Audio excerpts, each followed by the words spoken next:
Bismillahirrahmanirrahim. Assalamualaikum warahmatullahi wabarakatuh.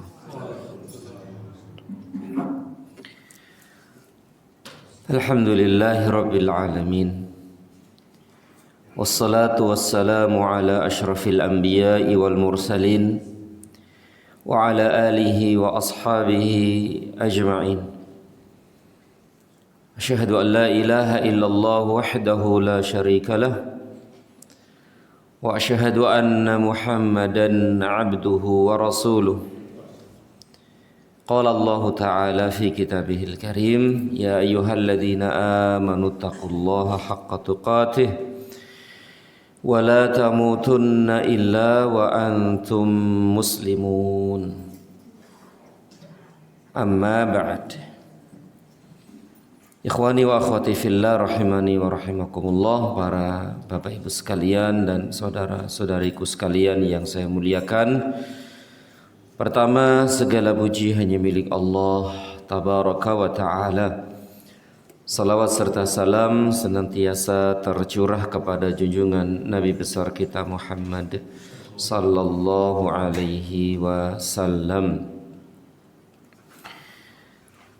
Para bapak ibu sekalian dan saudara-saudariku sekalian yang saya muliakan dan yang semoga senantiasa dirahmati, diberkahi, dimuliakan dan diridhai Allah Subhanahu wa taala. Seperti biasa, kajian kita di pagi yang berbahagia ini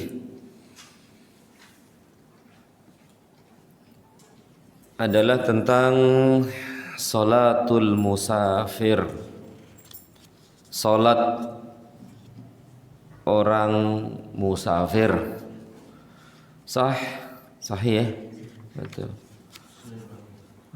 Sebelumnya alhamdulillah tentang sifat salat sudah, dari kewajiban salat, kedudukan salat dalam Islam, kemudian rukun salat, syarat-syarat salat, wajib salat, sunnah, makruh salat, apalagi itu sifat salat Nabi sallallahu alaihi wasallam. Kemudian terakhir tentang salat sunnah ya, salat sunnah. Kemudian salat berjamaah, tata cara salat berjamaah ketika sendiri, berdua atau banyak, adab-adab pergi ke masjid. Alhamdulillah semuanya sudah, tinggal mengamalkan dan mempraktekannya. Dan pada pertemuan yang lalu juga sudah kita mulai ya pembahasan ini, yaitu tentang salatul musafir ini. Salatnya orang musafir sudah kita mulai. Baru muqaddimah Pak ya. Waktu itu baru muqaddimah.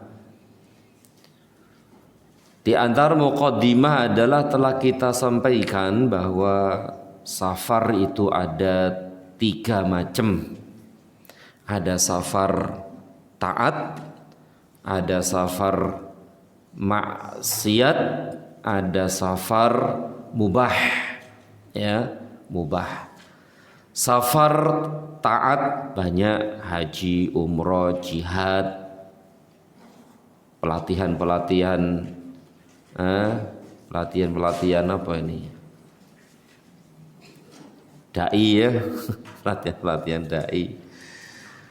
Silaturrahim ya, silaturrahim ini pun termasuk safar taat. Kemudian ada safar maksiat, ya safar yang tujuannya adalah pelanggaran, ya pelanggaran dan maksiat, melakukan dosa.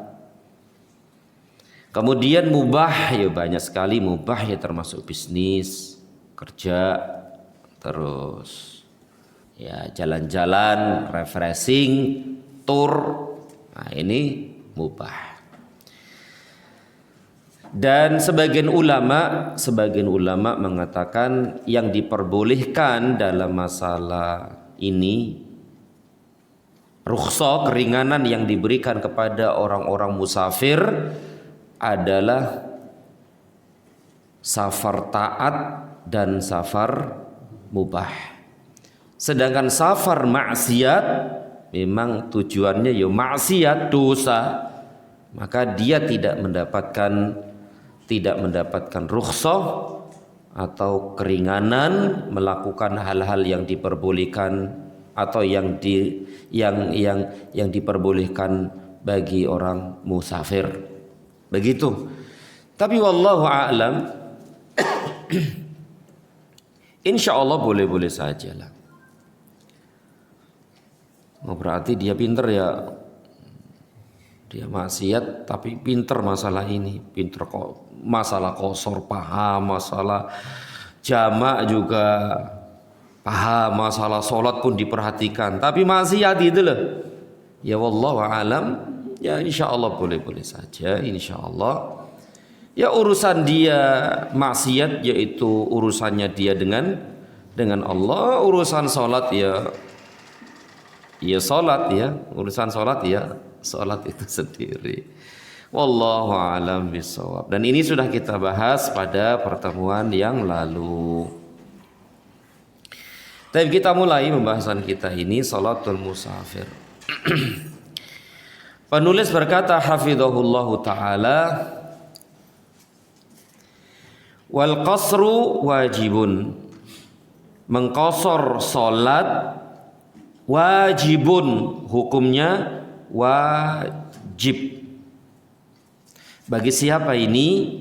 Bagi musafir fil zuhri wal asri wal isya'i, dalam salat zuhur, asar dan isya. Dulu sudah kita bahas tentang hukum qasar. Jadi salat musafir ini ada dua pembahasan, yaitu qasar dan jamak. Nah, pembahasan pertama adalah qasar. Qasar itu apa sih? Meringkas yang banyak jadi sedikit. Namanya rukhsah, ini kan keringanan dari Allah. Rukhsah.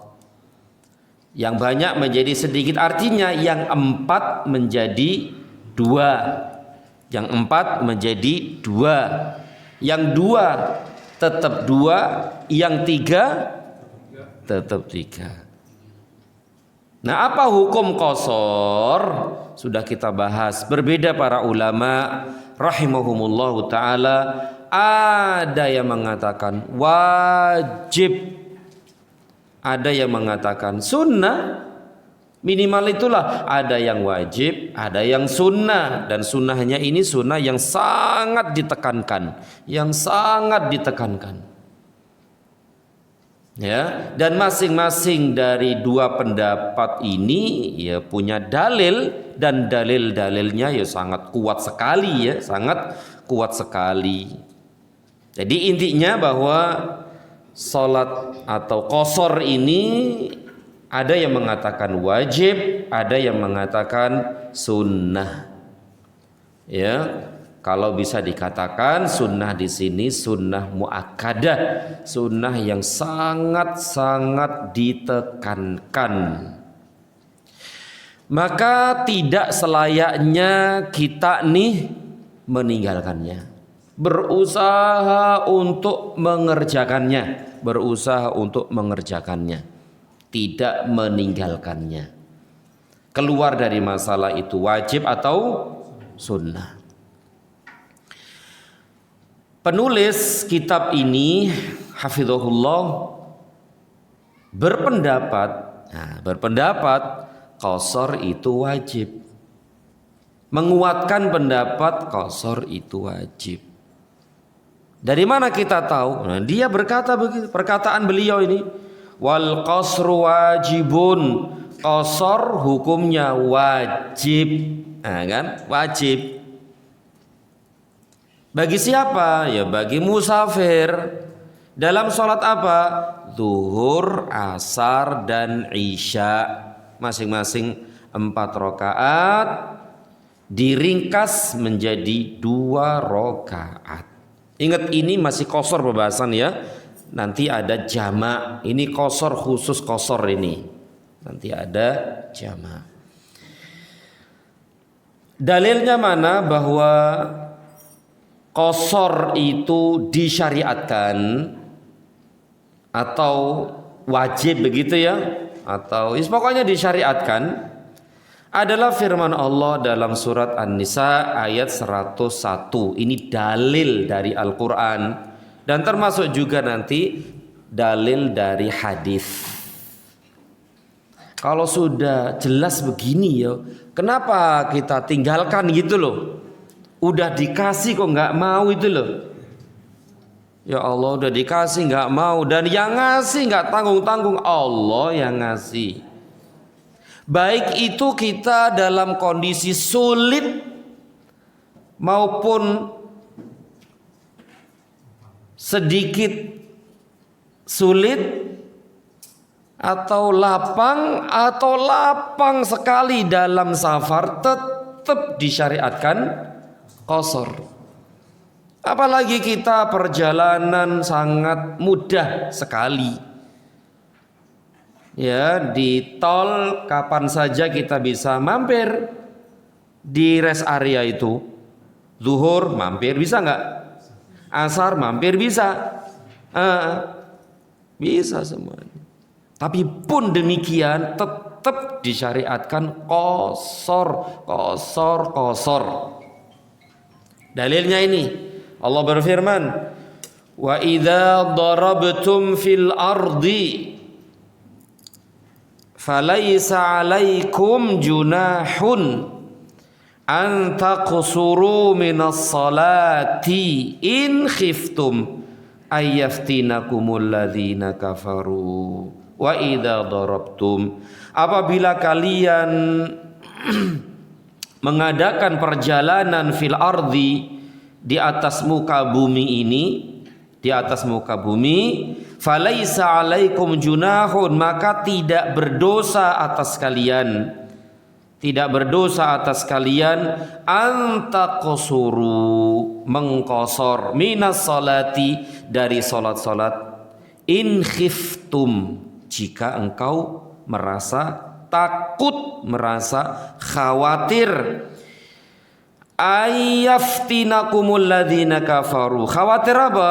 Diserang oleh musuh-musuh, yaitu diserang oleh orang-orang kafir.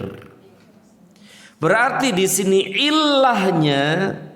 ilahnya itu sebab diperbolehkan qashar adalah takut, khawatir. Salah satu kekhawatirannya adalah disebutkan di sini diserang oleh orang-orang kafir.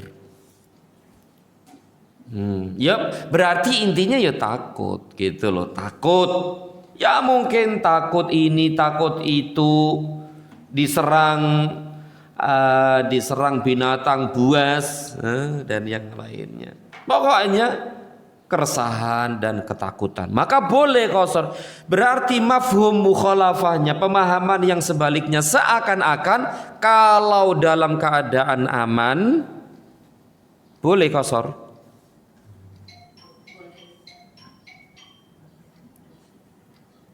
Boleh.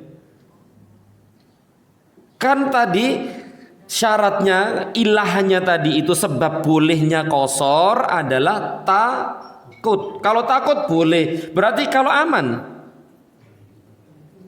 seakan-akan pemahamannya gitulah. Berarti nggak boleh kan? Iya tak ya? In khiftum, jika engkau takut, jika engkau khawatir, maka tidak apa-apa kalian mengqashar, kan begitu. Berarti kalau nggak takut, lawannya takut apa? Nggak takut, aman gitu loh, aman. Berarti kalau aman boleh, ya nggak boleh kan? pemahaman ayat ini gitu loh. Iya kan ya? Nah, berarti seakan-akan nggak boleh kalau nggak takut. Berarti nggak boleh kalau aman kondisinya seperti sekarang yang kita alami, aman, di rumah aman, di lingkungan aman, di jalan aman, sampai di kampung juga aman. Berarti kan nggak boleh kalau memahami ayat ini. Tapi kan ayat Al-Quran itu kan perlu penafsiran.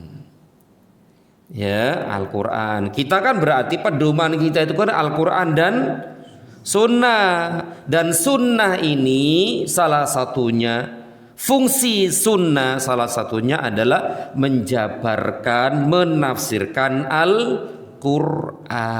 Dan ternyata ayat ini ditafsirkan oleh hadis, ditafsirkan oleh Sunnah. Paham ini? Nah,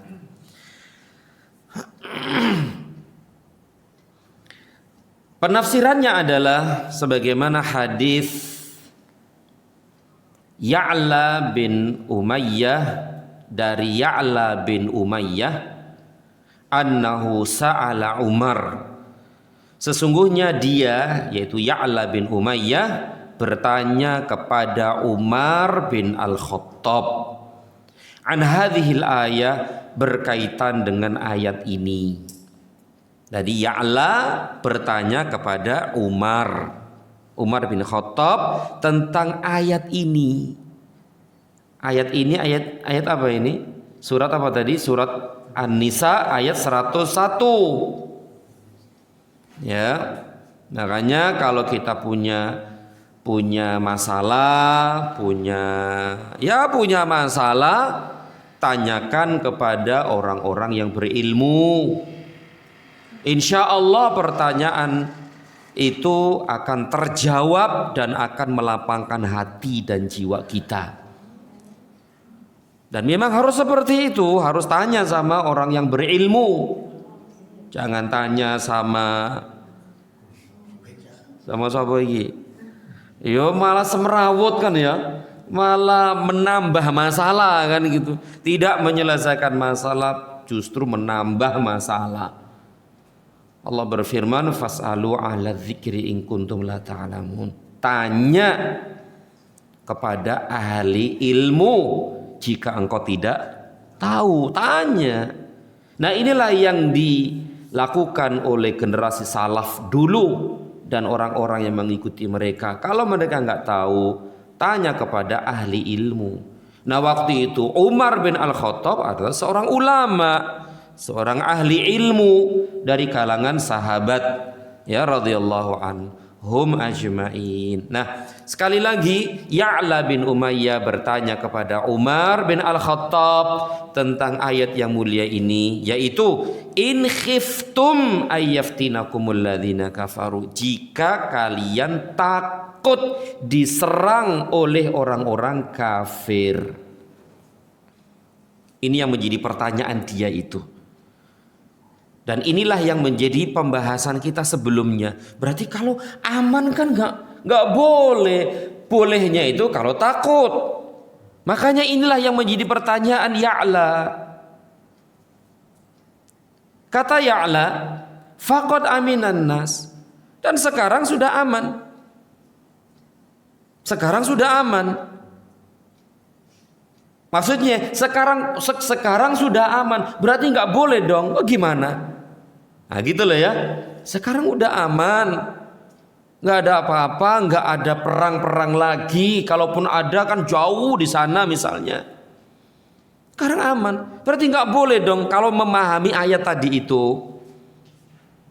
Kemudian faqala Umar, kemudian Umar bin Al-Khattab menjawab, ajibtu mimma ajibta minhu. Aku juga merasa heran dengan ayat ini sebagaimana engkau heran sekarang ini.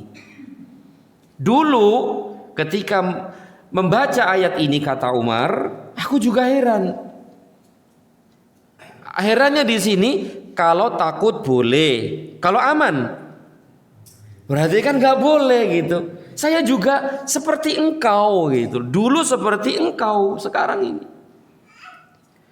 Nah, dengan keraguan-raguan dan dengan itu semua, Umar berkata, "Fasa'altu Rasulullah sallallahu alaihi wasallam." Kemudian aku bertanya kepada Rasulullah sallallahu alaihi wasallam an dzalik, tentang masalah itu. Faqala, maka Rasulullah sallallahu alaihi wasallam menjawab, "Shadaqatun tasaddaqallahu biha alaikum faqbalu shadaqatahu." Qasar itu adalah sodakoh. Sodakoh. Allah bersodakoh dengannya.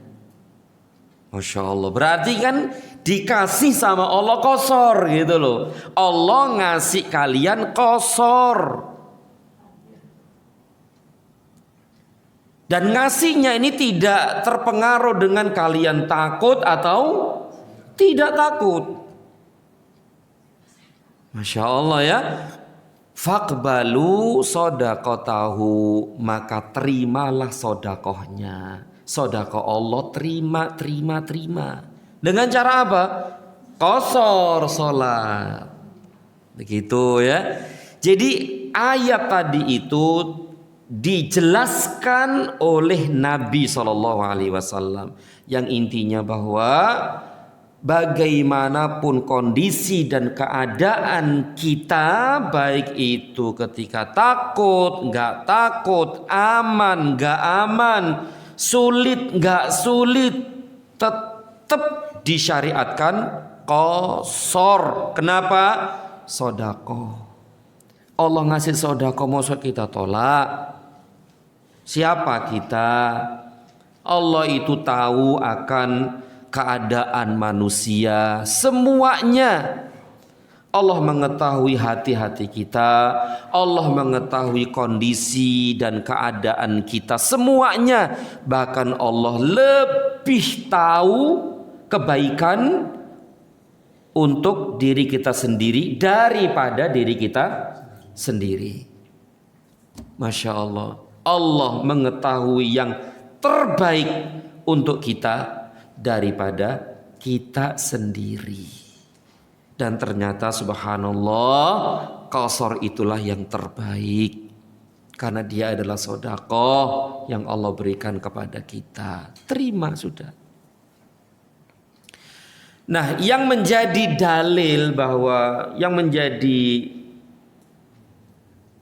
pendalilan dalam hadis ini menunjukkan qasar itu wajib. Kenapa? Karena di sini Nabi mengatakan faqbalu, terimalah sedekah Allah, terimalah sedekah Allah. Terimalah itu kata apa? Perintah atau larangan? Ya perintah, dan setiap perintah menunjukkan wajib selama tidak ada dalil lain yang memalingkan hukum wajib, yaitu asal ini, kepada hukum yang lain. Nah, ini yang menjadi dasar qasar itu wajib. Faqbalu, terima berarti perintah, sedangkan perintah menunjukkan wajib. Ya, keluar dari masalah apakah itu wajib atau sunnah, ya berusahalah kita mengamalkan dan mengerjakannya. Begitu. Baik. Ini dalil yang kedua dari hadis Nabi SAW tentang disyariatkan qasar. Yang pertama firman Allah dalam surat An-Nisa ayat 101. Dan yang kedua adalah hadis Nabi sallallahu alaihi wasallam, hadisnya sahih riwayat Muslim dan yang lainnya. Shadaqatun tasaddaqallahu biha alaikum faqbalu shadaqatahu. Dah hafal nih hadisnya? Hafal? Oh, katanya sekali dengar hafal, sekali baca Hafal. Katanya begitu antum.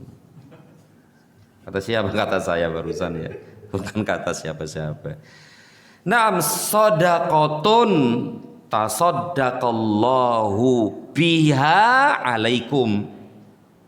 Faqbalu shadaqatahu. Baik. Kita lanjutkan sebuah asar dari Ibnu Abbas.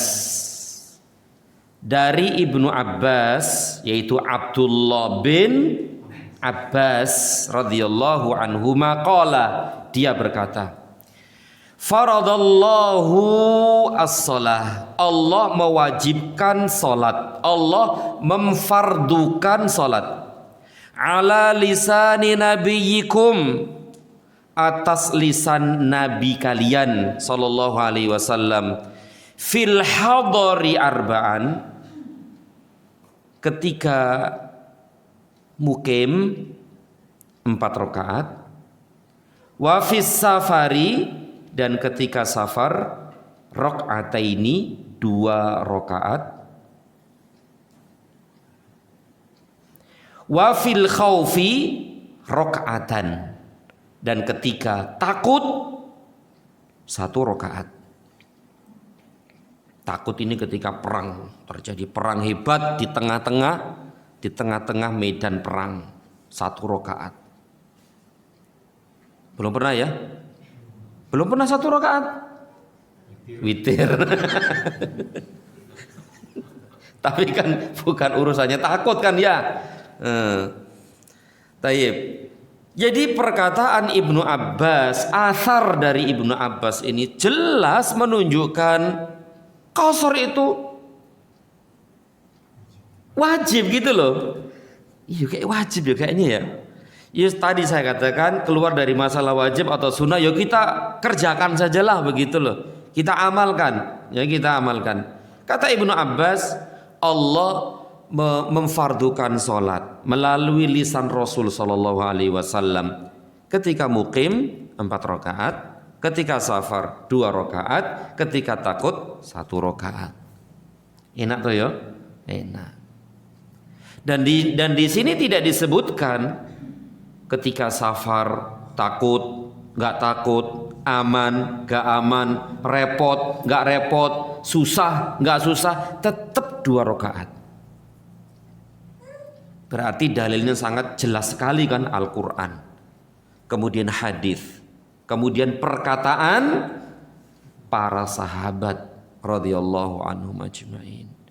Qaulus sahabi namanya, perkataan sahabat, sedangkan perkataan sahabat itu sebagai hujjah, dalil, selama tidak ada yang menyelisihinya. Sedangkan ini tidak ada yang menyelisihinya, jelas.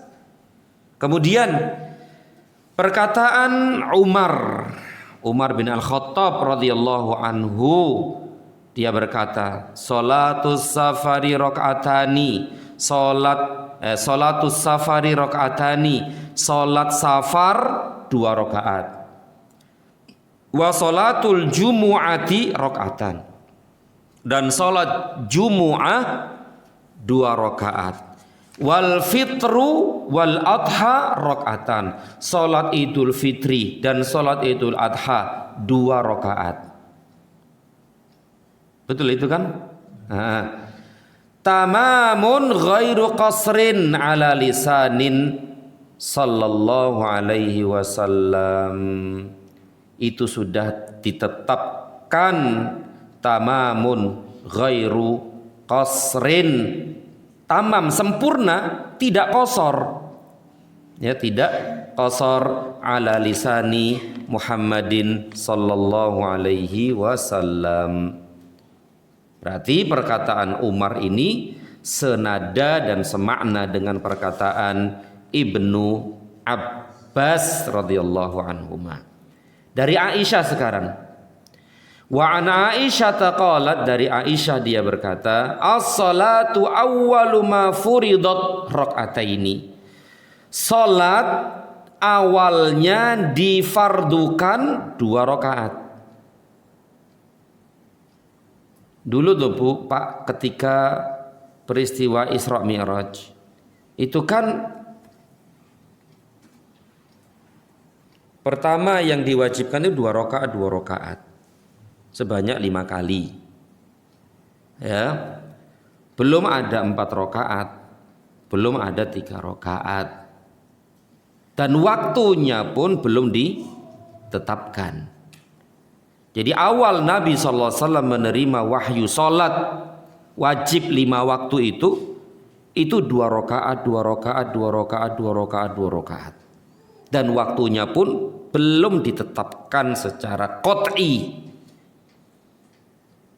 Seperti itu, ya, 2 rakaat, 2 rakaat. Bahkan sebelum ditetapkan, sebelum Nabi menerima wahyu sholat wajib 5 kali dalam sehari, sebelumnya sholat juga enggak? Dulu sudah kita sampaikan sholat. Bahkan wudhu pun sudah ditetapkan waktu itu. Dan pertama yang diajari wudhu oleh Nabi itu siapa? Pertama kali yang diajari Nabi wudhu Khadijah radhiyallahu anha. Dan yang pertama kali juga ikut sholat bersama Nabi adalah Khadijah radhiyallahu anha. Baik, kembali bahwa pertama kali sholat yang difardukan itu 2 rakaat, 2 rakaat, 2 rakaat. Fa uqirrat sholatus safar, dan itu ditetapkan dalam sholat safar. Fa uqirrat sholatus safar, lalu ditetapkan dalam sholat safar. Wa utimmat sholatul hadar, dan disempurnakan sholat hadar, sholat mukim. Artinya kalau safar sholatnya seperti di awal disyariatkan sholat, berarti berapa? 2 rakaat. Kalau tidak safar berarti mukim, tetap yaitu 4 rakaat. Berarti dalil dari Aisyah ini pun jelas semakna dengan perkataan Ibnu Abbas, perkataan Umar. Dan ini adalah ulama-ulama besar para sahabat. Ibnu Umar, siapa yang tidak kenal Ibnu Umar? Umar sendiri, siapa? Ibnu Umar. Ibnu Abbas, siapa yang tidak kenal Ibnu Abbas? Umar, siapa yang tidak kenal Umar? Aisyah, siapa yang tidak kenal Aisyah? Semuanya ulama besar kaum muslimin di zamannya dan sampai sekarang juga. Kemudian perkataan Ibnu Umar. Nah, Ibnu Umar berarti anaknya Umar. Siapa namanya? Abdullah bin Umar. Qala, dia berkata, sahibtu Rasulullah sallallahu alaihi wasallam fis safari. Aku menemani Rasul dalam safar. Falam yazid ala rak'ataini hatta qabadahullah. Beliau tidak pernah menambah dari 2 rakaat sampai beliau meninggal dunia. Ya Allah. Paham di sini ya Pak ya? Paham? Saya ulangi. Aku menjadi sahabat Rasul. Aku menemani Rasul ketika safar, ketika bepergian. Dan ternyata beliau sallallahu alaihi wasallam tidak pernah menambah dari 2 rakaat sampai beliau meninggal dunia. Berarti Nabi selama safar selalu mengqasarnya.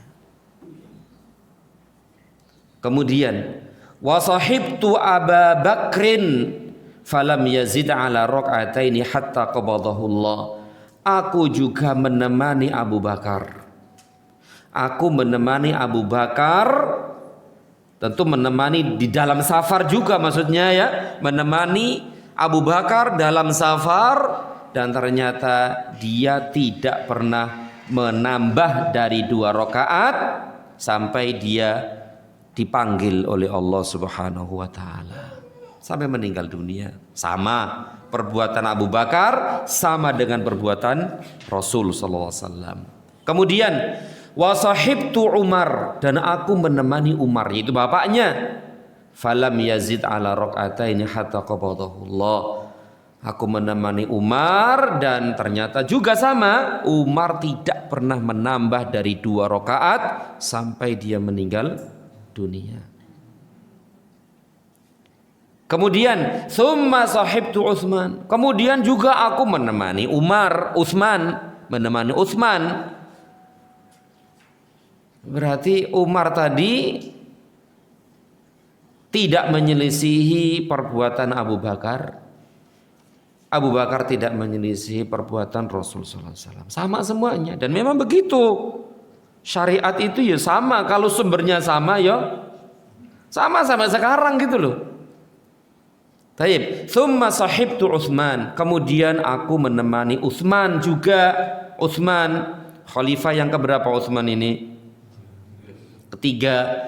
Falam yazid ala rakaataini hatta qabadahullah, dan dia pun sama, tidak menambah dari 2 rakaat sampai dia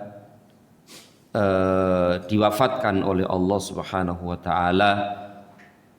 Masya Allah ya, itulah Islam ya. Islam yang murni, Islam yang sahih, itu ya sama, perbuatannya itu sama. Dari zaman Nabi sampai sekarang sampai hari kiamat, kalau itu benar dari Nabi semuanya akan sama. Berbeda dengan perbuatan-perbuatan bid'ah misalnya, itu berbeda dengan Nabi, berbeda dengan sahabat. Itu loh. Jadi sama, doanya ya sama, sholatnya ya sama, ininya sama gitu. Kalau itu benar dari Nabi sama semuanya. Ya kalau berarti ya, kalau yang nggak sama berarti ya bid'ah kan gitu. Ya wallahu a'lam. Taib. Kemudian waqad qala Allah Ta'ala, dan Allah telah berfirman, laqad kana lakum fi rasulillahi uswatun hasanatun. Sungguh pada diri Rasul sallallahu alaihi wasallam ada uswatun hasanah, suri toladan yang baik. Dan itu sahih. Rasul adalah uswah qudwah. Rasul adalah suri toladan terbaik, bahkan yang baik. Sehingga benar-benar ayat ini dipahami oleh para sahabat, sehingga betul-betul mereka itu mencontoh ittiba kepada Nabi sallallahu alaihi wasallam dalam segala urusan.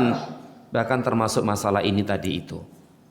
Abu Bakar ikut, Umar ikut, Utsman ikut, dan seterusnya. Oh, sudah 4 nih perkataan ulama dari kalangan sahabat. Semuanya sepakat seperti itu. Kalau safar 2 rakaat, apapun kondisinya. Takut nggak takut, aman nggak aman, dan begitu seterusnya, disyariatkan qashar. Ya tadi sudah kita sampaikan ya, khilaf para ulama, ya berbeda para ulama tentang hukumnya tadi. Itu ada yang mengatakan wajib, ada yang mengatakan sunnah, ya seperti itu. Taib, sampai di sini insya Allah tidak ada masalah ya. Nggak ada masalah ya. Ini tentang dalil-dalilnya loh, tentang dalil-dalil disyariatkan qashar. Sekarang kita lanjutkan dengan masafatul qasri, jarak. Apa artinya di situ? Jarak perjalanan diperkenankan mengqashar salat. Masafa ya, masafa itu jarak ya, jarak. Berapa kilo, berapa jauh diperbolehkan qashar.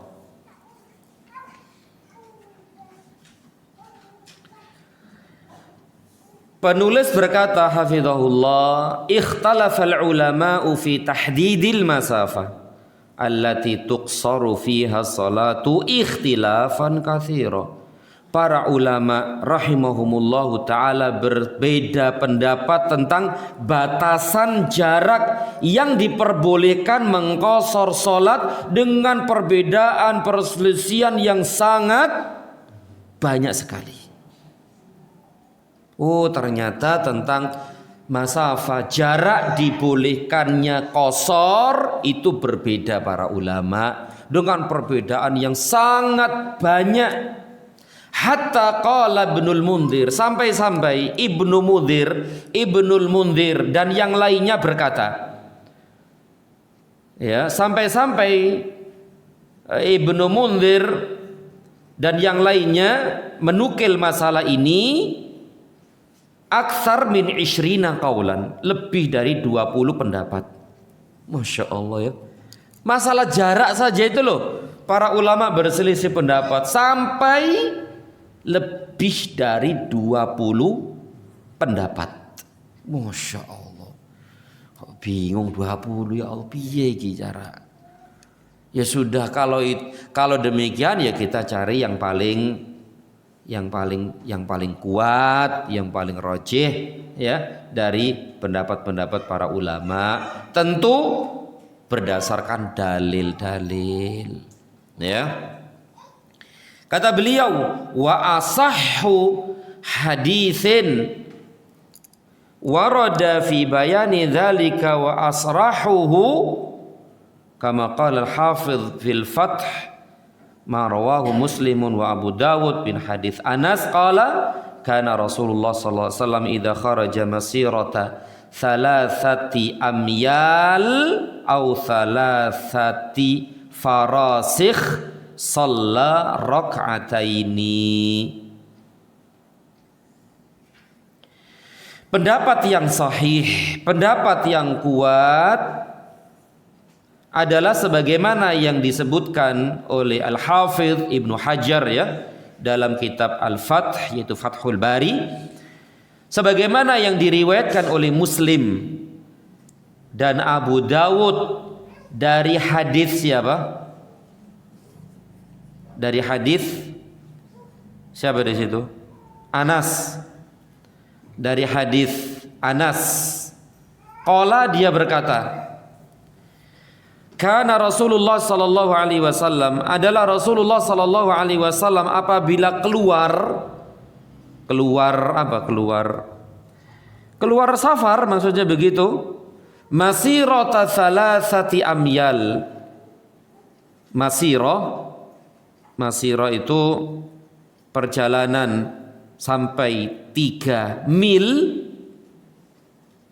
au thalathati farasikh, atau 3 farsakh, shalla raka'ataini, beliau salat 2 rakaat. Di situ ada catatan kaki enggak? Enggak ada. 3 mil itu berapa? 1 mil berapa? Dekat ya? Dekat.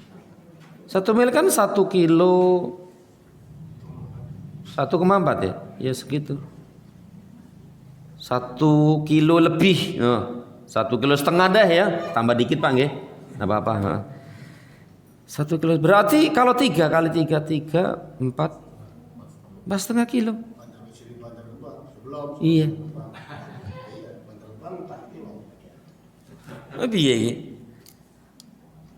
Nah ini yang menjadi masalah itu ini nih. Sedekat itu udah qashar.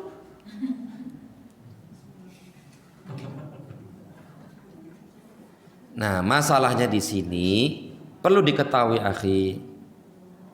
Nanti akan disebutkan dari mana kita mengqashar sholat. Dari mana sih kita mengqashar sholat? Kalau dulu akhi ya, kalau zaman dulu itu berbeda kondisi dan keadaannya dengan sekarang nih. Kalau dulu tuh ya, kalau sekarang nih, sekarang deket banget. Tapi dulu akhi, tuh jauh banget, jauh. Istilahnya gini, dulu kuburan Baqi dengan Masjid Nabawi itu ukurannya sudah agak jauh. Tapi sekarang kelihatan deket kan ya, dekat sekali. Ya kita dulu lah, kita waktu di kampung dulu. Ke mana gitu, perasaan jauh banget. Kenapa? Karena dulu tuh jalan kaki. Jalan kaki dan yang paling enak itu sih paling-paling ontel kan itu enak gitu loh Bang, enak. Banyak kan jalan kaki, terasa jauh sekali.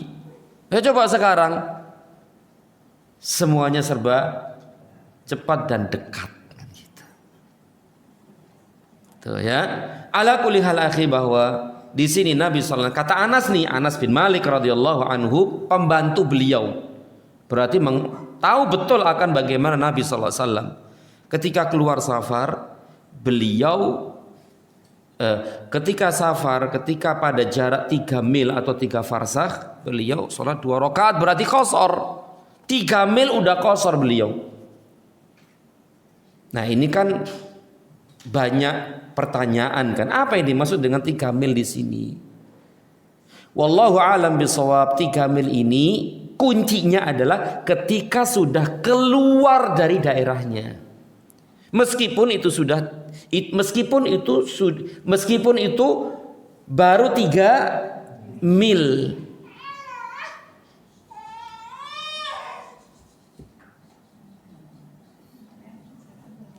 Nah, begitulah. Tapi nanti kita bahas nih, setelahnya ini adalah maudhi, tempat yang diperbolehkan atau kapan kita boleh memulai qashar. Nah inilah yang dimaksud 3 mil tadi itu. Kalau memang sudah keluar daerahnya, keluar kampungnya, keluar negerinya, selama itu juga boleh qashar meskipun jaraknya dekat. Nah tentu yang dimaksud di sini adalah ketika sudah keluar dari Madinah, sudah keluar dari Madinah. Nabi sudah keluar, Nabi safar, sudah keluar Madinah. Dan Anas mengatakan 3 mil tadi itu, ternyata sudah mengqashar sholatnya. Dan inilah pendapat yang rajih insyaallah ta'ala. Baik, untuk melengkapi pembahasan ini adalah al-maudhi alladhi yaksuru minhu. Apa artinya itu?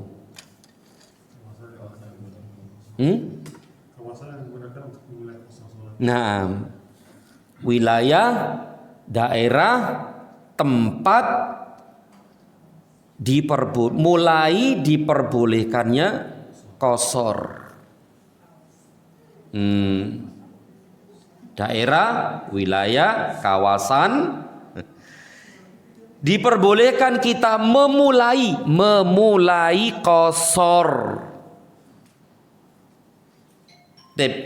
Gampangannya beginilah. Misal meskipun ini enggak ya, meskipun ini enggak. Seandainya keluar Bekasi ini, samping Bekasi kan Jakarta tuh ya. Nah, kalau sudah keluar Bekasi, meskipun dekat, itu sudah boleh memulai qashar. Kalau misalnya itu jarak yang diperbolehkan qashar ya. Tapi kalau sini Jakarta qashar nggak sih? Safar nggak sih itu? Taruhlah contoh gitulah, contoh. Seandainya uruf mengatakan adat kebiasaan masyarakat di lingkungan kita bahwa Bekasi Jakarta itu qashar, misalnya, meskipun itu nggak qashar loh ya, insya Allah. Jadi mulai keluar Jakarta, keluar Bekasi, masuk Jakarta, meskipun dekat dengan Bekasi, maka itulah mulai qashar. Di situ mulai qashar. Berarti nggak boleh mulai qashar di Bekasi, nggak boleh. Meskipun bawaannya sudah setinggi apa itu, di mobil itu sudah setinggi Di atas mobil itu kan setinggi apa? Kemudian safar nih. Masalahnya ente belum batas awal dibolehkan qashar. Ente masih di Bekasi tidak boleh qashar. Jalan dari sini nih. Kemudian sholat adzan zuhur di mana itu? Di MM Jati Bening itu kan. Itu udah keluar Bekasi belum? Jati Bening Bekasi kan?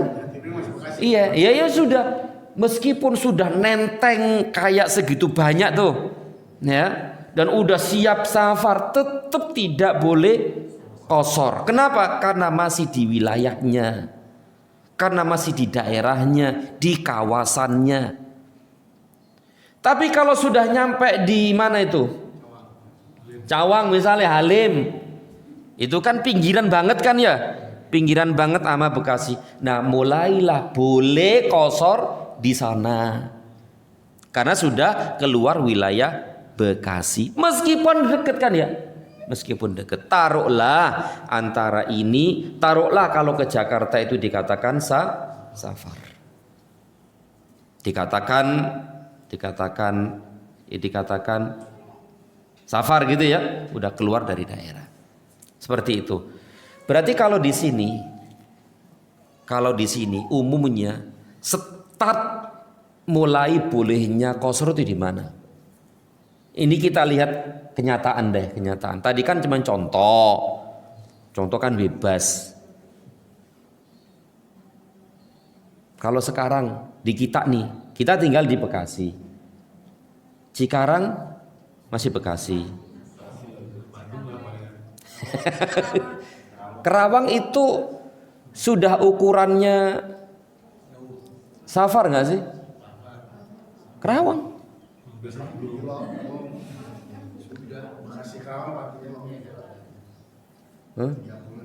Ini belum masalah boleh. Ini awal loh, mulai startnya boleh qashar loh, ini masih pembahasan. Kerawang itu sudah ini belum ya? Urufnya kebiasaan dan adat kebiasaan. Kerawang itu sudah mulai qashar nggak sih? Umumnya di masyarakat kita belum ya, kayaknya belum ya. Cikampek itu baru udah. Nah, wallahu a'lam, mulai Cikampek itulah mulai qashar, diperbolehkan qashar.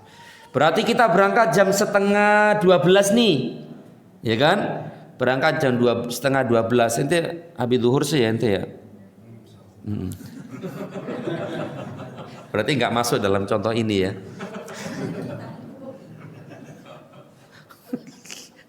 Habis Jumatan kan ya. 11:30 berangkat keluar rumah. Ternyata azan zuhur di Cikampek sono. Mampirlah di rest area. Rest area berapa itu Cikampek itu ya? 27 ya?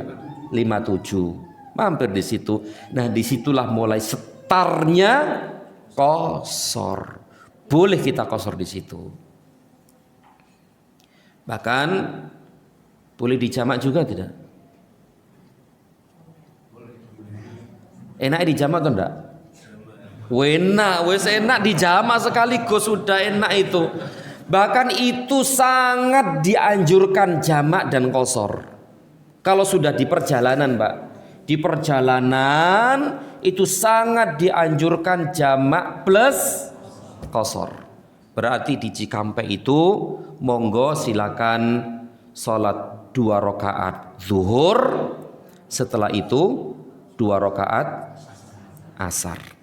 Enak ya, wis tenang, udah sholat sekalian makan siang, habis itu bubuk dulu.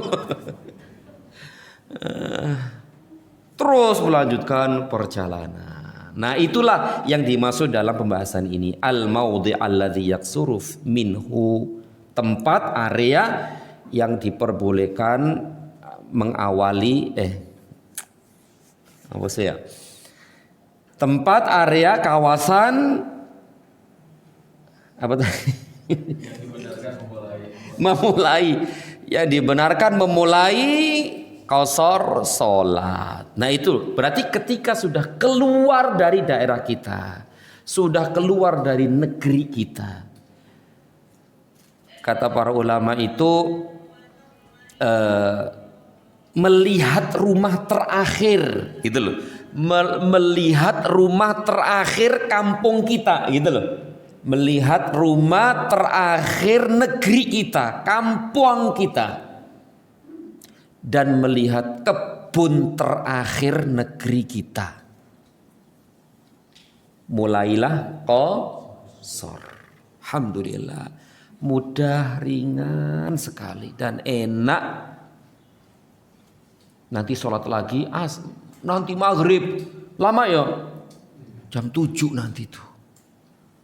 Ya sudah, tancap gas terus kan, sampai maghrib. Mampirlah maghrib itu sholat maghrib dan isya 3 rakaat maghrib, kemudian 2 rakaat isya, sekalian makan malam. Oh enak tau gue, ya Allah, jos banget asli, enak banget. Rebahan dulu lah ya, pegel aja jam 12 sampai jam 7 kan, tancap gas terus kan, capek ya, istirahat di situ, lese-lesehan, rebah-rebahan gitu ya. Sampailah jam 12 malam sampai rumah ya, sampai rumah alhamdulillah.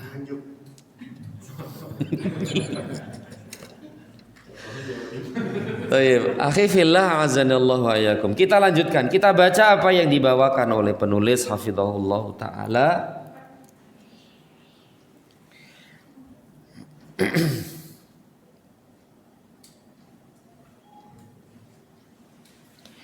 Maudhi alladhi yaqsuru minhu dhahaba jumhurul ulama.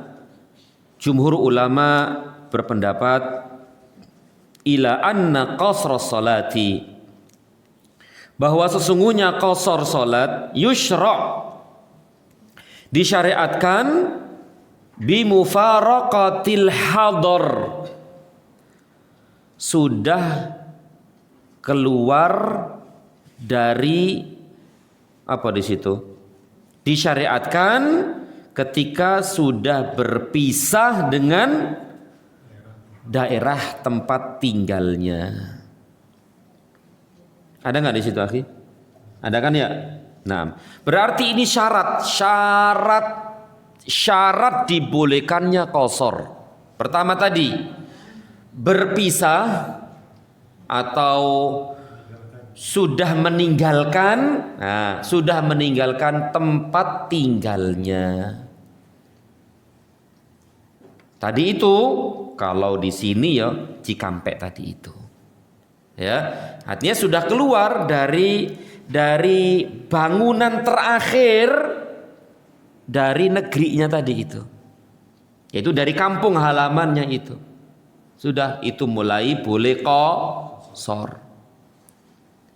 Wal khuruji minal balad, dan telah keluar dari negeri. Wa anna dzalika syartun, yang demikian itu merupakan syarat. Berarti syarat ini sudah berpisah, sudah keluar dari negerinya dan sampai di negeri orang lain, daerah kawasan orang lain. Itu syarat, ya syarat. Wala yutimmu hatta yadkhula awwala buyutiha, dan tidak sempurna sampai dia masuk ke rumahnya, rumah pertamanya. Artinya ya sudah keluar dari bangunan ya, atau di situ terjemahkan gimana sih?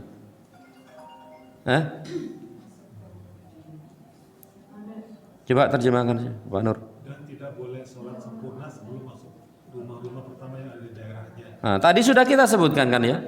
Artinya tidak sempurna. Jadi kalau masih dalam negerinya, masih dalam daerahnya, tetap sholat sempurna. Bolehnya kalau sudah keluar dari daerahnya.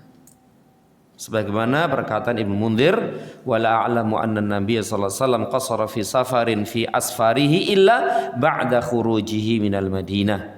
Kata Ibnu Munzir, wala a'lam, aku tidak mengetahui bahwa sesungguhnya Nabi sallallahu alaihi wasallam mengqasar salat di dalam safarnya illa ba'da khurujihi minal Madinah, kecuali setelah keluar dari kota Madinah. Nah, kalau sudah keluar dari Madinah, makanya benar apa yang dikatakan oleh Anas tadi. Nabi mengqasar salat ketika berjarak berapa mil tadi? 3 mil. Kenapa? Karena sudah keluar dari Madinah. Sudah keluar dari Madinah. Wa qala Anas, dan berkata Anas, shallaitu dzuhra ma'an Nabi sallallahu alaihi wasallam bil Madinah arba'an. Aku salat zuhur bersama Nabi sallallahu alaihi wasallam di kota Madinah 4 rakaat. Berarti mukim ya, mukim. Wa bi Dzil Hulaifah, dan di Dzil Hulaifah atau Bir Ali itu. Mikot dulu, mikot. Mikotnya penduduk Madinah kan Dzul Hulaifah ya. Kan deket kan ya? Kalau naik bus dari hotel sekitar Masjid Nabawi ke Dzul Hulaifah itu berapa menit?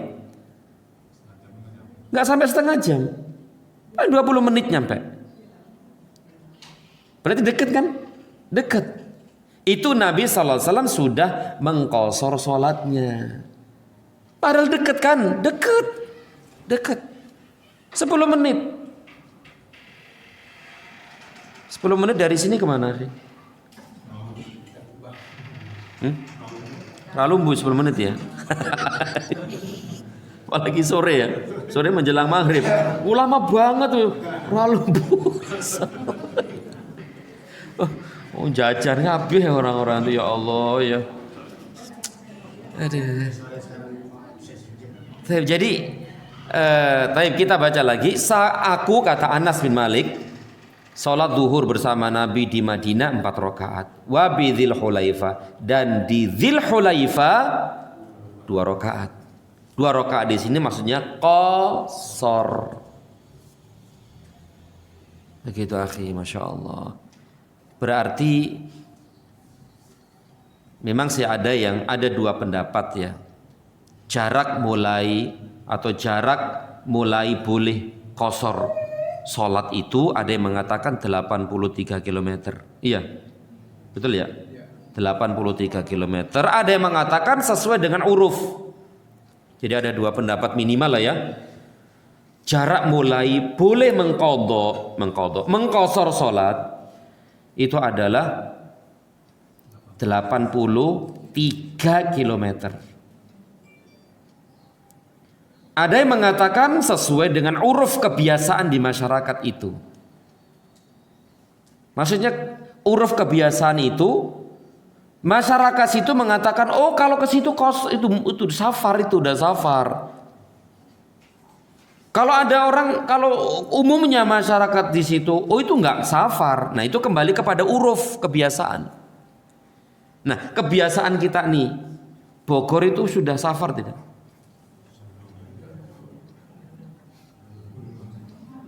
Bogor jauh loh Bogor itu. Ya kembali kepada uruf. Kayak Cikampek tadi itu sudah uruf. Apalagi Indramayu. Ya udahlah, Indramayu jauh banget lah. Ya Cikampek tadi itu. Insya Allah sudah safar. Nah, mana yang wallahu alam pendapat yang kuat insya Allah adalah sesuai dengan uruf kebiasaan di masyarakat itu, meskipun jaraknya kurang dari 83 km. Dikembalikan kepada kebiasaan, uruf, adat kebiasaan masyarakat situ. Kalau di masyarakat situ sudah mengatakan, oh sana itu sudah ukurannya safar, ya safar. Kalau belum, ya belum. Kalau sudah dikatakan safar berarti boleh qasar. Kalau belum dikatakan safar tidak boleh qasar. Tapi kalau kita pusing-pusing, ragu-ragu, kalau kita ragu-ragu, orang ini udah kosor nggak sih? Ya sudah, kita kembali ke pendapat yang pertama. Apa pendapat yang pertama tadi? 83 kilometer. Kalau kita pusing-pusing nih, nggak ngerti nih, uruf kebiasaan masyarakat di sini udah kosor nggak sih? Kalau ragu-ragu, berarti kembali kepada tadi itu, 83 kilometer. Dan memang pendapat yang saya pilih juga bahwa jarak dibolehkannya qasar atau safar, dikatakan safar itu dikembalikan kepada uruf, yaitu kebiasaan di masyarakat tersebut. Kalau mereka mengatakan oh itu sudah safar insya Allah, maka itu dikatakan safar. Makanya Bekasi Jakarta itu kan sudah keluar daerah kan? Keluar daerah. Tapi uruf kebiasaan masyarakat safar enggak? Ya enggak. Berarti enggak kan gitu. Enggak safar maka tidak boleh mengqasar. Kalau bandara Suto ya? Suto. Suta. Udah safar belum itu ya?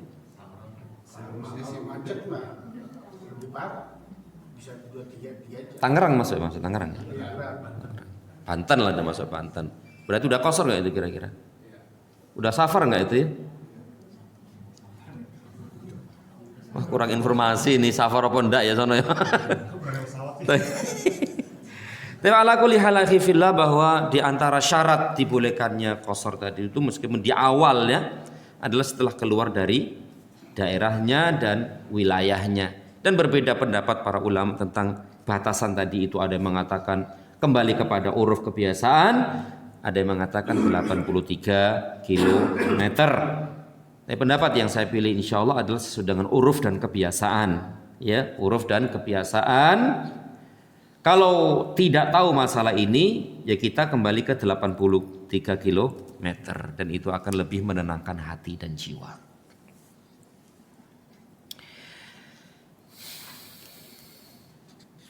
Sampai jarak berapa ini? Udah cukup ya? Cukup ya? Baik. Cukup dulu nih. Udah katok. Makanya udah segini. Baik, kita cukupkan sampai di sini. Kita buka tanya jawab. Apalagi kita mau mudik ya, berkaitan dengan masalah mudik juga ini. Wallahu a'lam bishawab. Wassallallahu ala Muhammad wa ala alihi wa sahbihi wasallam. Naam, fadhal silakan. Mana dulu? Ayo silakan. Di mukanya Ustaz ada 2 pertanyaan. Masya Allah. Yang pertama, kalau kita kondisi sedang safar, kemudian kita mampir di suatu masjid atau musola. Nah, kemudian di masjid atau musola tersebut ada orang yang di situ sedang sholat, misalnya sholat zuhur atau sholat asar 4 rakaat berjamaah. Apakah sebaiknya kita ikut berjamaah dengan mereka atau kita sholat sendiri untuk mengqasar sholat 2 rakaat itu? Kemudian yang kedua, misalnya kita ditugaskan oleh kantor misalnya ke Medan gitu ya, selama 2 atau 3 hari. Nah, ketika kita berada di Medan tersebut selama 2 atau 3 hari itu, apakah itu dimasukkan ke dalam safar sehingga kita selama 2 atau 3 hari tersebut diperbolehkan untuk mengqasar sholat, atau itu sudah dibilang bermukim gitu Pak Ustaz? Mungkin 2 pertanyaan itu tadi. Terima kasih. Alhamdulillah wassalatu wassalamu ala Rasulillah wa ba'd. Kalau kita musafir menemui masjid yang sedang sholat berjamaah, dan tentu mereka orang mukim, maka sempurna sholatnya. Mana lebih utama, sendiri atau ikut mereka? Jawabannya ikut mereka. Afdolnya ikut mereka, karena keumuman dalil bahwa sholat berjamaah lebih utama dari sholat sendiri, maka ikut berjamaah di situ. Kemudian kita kan ingin menjalankan syariat qasar. Dalam kondisi seperti ini antum ikut mereka, yaitu 4 rakaat. Wajib dan harus ikut, artinya ikut 4 rakaat. Bukan berarti misalnya begini, antum masbuk, mereka kan 4 rakaat. Kemudian mereka sudah menyelesaikan 2 rakaat, ya kan? Tinggal 2 rakaat. Antum masuk ke situ, berarti sebenarnya antum masbuk 2 rakaat kan ya? Apakah ikut salam sama imam dengan niat qasar? Kan 2 rakaat. Apa nambah 2 rakaat atau sudah cukup 2 rakaat itu?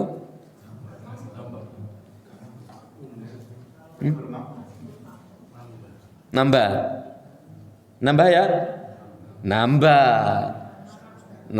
Karena intinya kita ikut mereka 4 rakaat. Berarti kita dihitung masbuk. Kita nambah 2 rakaat. Misalnya sholat zuhur. Setelah itu kita pingin jamak nih, sekalian jamak. Ya sudah, setelah salam antum sholat lagi. Sholat 2 rakaat asar. Qomat lagi, Allahu Akbar dan seterusnya, qomat. Kemudian sholat 2 rakaat yaitu sholat asar. Berarti jamak dan qasar. Yang pertama sempurna karena mengikuti imam yang sempurna. Yang kedua sholat sendiri karena hukum saya seorang musafir. Atau misalnya sama keluarga semua, keluarga gitu kan ya, berjamaah sendiri di situ. Maka itu tidak apa-apa. Dan itulah yang afdol insyaallah taala. Paham Pak ya? Baik. Kemudian pertanyaan yang kedua, dinas di Medan sana.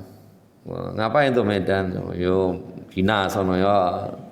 3, 4, 5, 6, 9, 10, 11 hari meskipun tetap disyariatkan qasar. Kecuali kata para ulama, kalau kita tinggal di situ deketan masjid. Kalau dekat masjid, kembali kepada asal, lebih utama sholat berjamaah. Berarti kalau berjamaah ikut imam yang sempurna. Tapi kalau tidak ada, ya sudah, kita kembali kepada asal. Saya seorang musafir dan sangat dianjurkan qasar. Meskipun 10 hari, meskipun 10 hari. Kenapa? Karena niat kita tidak mukim. Mukim itu seperti Nabi itu loh, akhi. Seperti Nabi hijrah dari Mekah ke Madinah. Niatnya Nabi ke Madinah itu ngapain? Tinggal di situ kan, mukim di situ. Ya, kalau tujuannya mukim di situ ya selesai. Meskipun ada yang mengatakan masih ada keringanan, boleh selama 4 hari. Ada yang mengatakan kalau di sini disebutkan sampai 19 hari atau 19 hari. Jadi kalau sudah mukim selesai. Tapi kalau tujuannya tidak mukim, ya sudah, boleh-boleh saja dan sangat dianjurkan mengqasar salat, kecuali tadi kalau di dekat kita ada masjid, maka salatlah di masjid itu untuk mendapatkan keutamaan berjamaah. Kalau kita pulang kampung termasuk mukim nggak sih? Ana dari dulu itu kok pusing masalah ini. Mukim apa enggak? Artinya mukim di sini apa sih? Tinggal. Ketika Nabi SAW ke Mekah, berarti kembali kemana? Kampung halaman. Beliau menyempurnakan sholatnya tidak? Tidak, beliau tetap mengqasar sholatnya. Kenapa? Karena beliau tidak niat mukim di Mekah. Nah, tidak mukim di Mekah. Karena beliau sudah mukim di Madinah. Seperti antum. Kampung antum sono, mukim di sini di Bekasi. Ketika pulang kampung, mukim enggak? Ya enggak. Enak dong. Ya wallah alam dari dulu saya masih ini. Tapi terakhir saya sudah tumak nina dengan apa yang saya pegang, itu bukan mukim. Nah, berarti selama di sana insya Allah diperbolehkan qasar. Tapi bukan jamak loh ya, bukan jamak, qasar. Kalau jamak itu kalau ada keperluan, kalau ada kebutuhan, memang dibutuhkan jamak baru boleh jamak. Kalau di jalan tadi, di perjalanan itu memang afdolnya jamak dan qasar. Tapi kalau sudah sampai di tujuan, itu sudah berbeda hukumnya. Jamak dijamak atau tidak gitu loh. Tapi qasar tetap. Tapi jamak tadi itu sudah berbeda. Nah, jamak ini kalau ada keperluan. Kalau memang perlu dijamak, ya jamak. Berarti jamak qasar kan gitu. Tapi kalau tidak perlu dijamak, ya cukup dengan qasar saja. Paham di sini, akhi? Nah, paham. Jadi kalau wallahu alam, memang ada yang mengatakan kalau pulang kampung misalnya, pulang kampung, ya nggak boleh lah di qasar. Kan sudah mukim di situ. Mukim apa? Enggak kan? Niat nggak mukim kan? Nggak tinggal selamanya di situ kan? Kayak gini mukim itu kuliah, kerja. Itu kalau sudah sampai di tujuan, misalnya Jakarta Bekasi, tujuannya kuliah. Kalau sudah nyampe di kampus, berarti sudah mukim itu. Tujuannya untuk selamanya di situ, meskipun nanti pulang kampung juga. Maka wallahu alam, selama kita masih dikatakan safar, maka boleh dan dianjurkan untuk mengqasar salat. Wallahu a'lam bishawab. Nah, paham akhi ya pertanyaannya insyaallah. Nanti terakhir. Ketika safar ketemu sholat Jumat.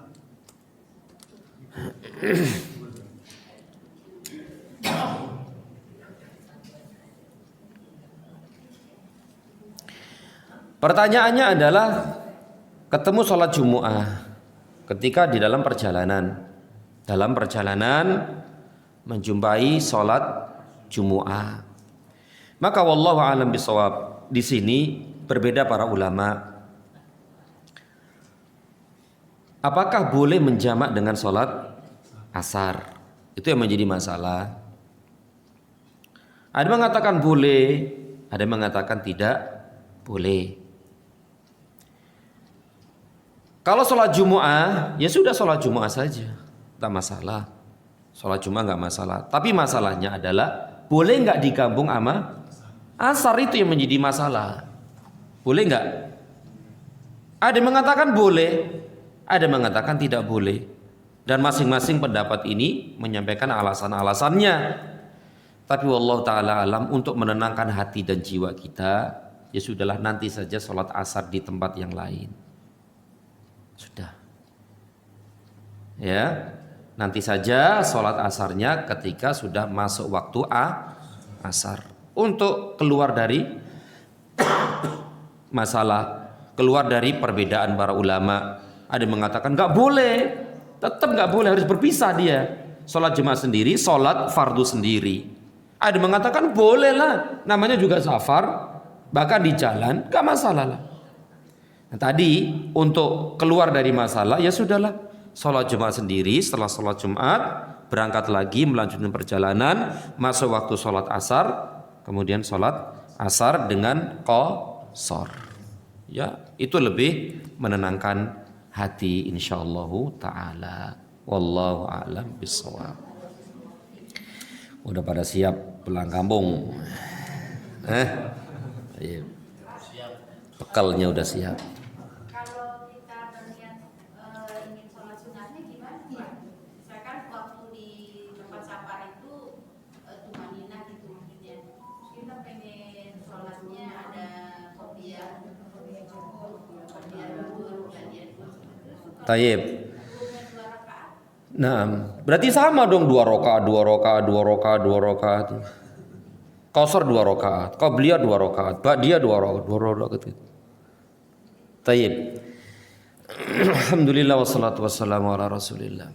Dulu sudah kita bahas masalah ini tentang salat sunnah, khususnya qabliyah ba'diyah. Qabliyah ba'diyah dianjurkan untuk tidak dikerjakan ketika safar. Hanya qabliyah subuh saja. Karena Nabi SAW tidak pernah meninggalkan qabliyah subuh baik ketika mukim atau safar. Maka kalau kita dalam kondisi seperti itu, safar nih ya, safar di perjalanan khususnya, maka sudah kita cukupkan dengan sholat fardu saja, sudah cukup, mudah. Iya, itu dia qashar, cukup sholat wajib saja. Qashar itu saja, tidak qabliyah, tidak ba'diyah. Dan itulah memang sunnahnya seperti itu. Sunnahnya seperti itu. Kecuali tadi apa? Qabliyah subuh. Kita berusaha untuk betul-betul menjaga qabliyah subuh ini, baik di jalan mukim atau di tempat tujuan safar. Tetap jangan tinggalkan itu. Tapi misalnya begini akhi, misalnya apa ya? Nggak usah misalnya dah, udah itu aja tadi ya. Nggak usah misalnya, nanti panjang urusannya. Jadi sudah cukupkan saja Bu, nggih?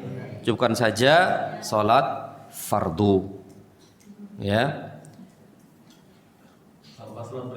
Itu dia, saya mau bilang begitu tadi itu.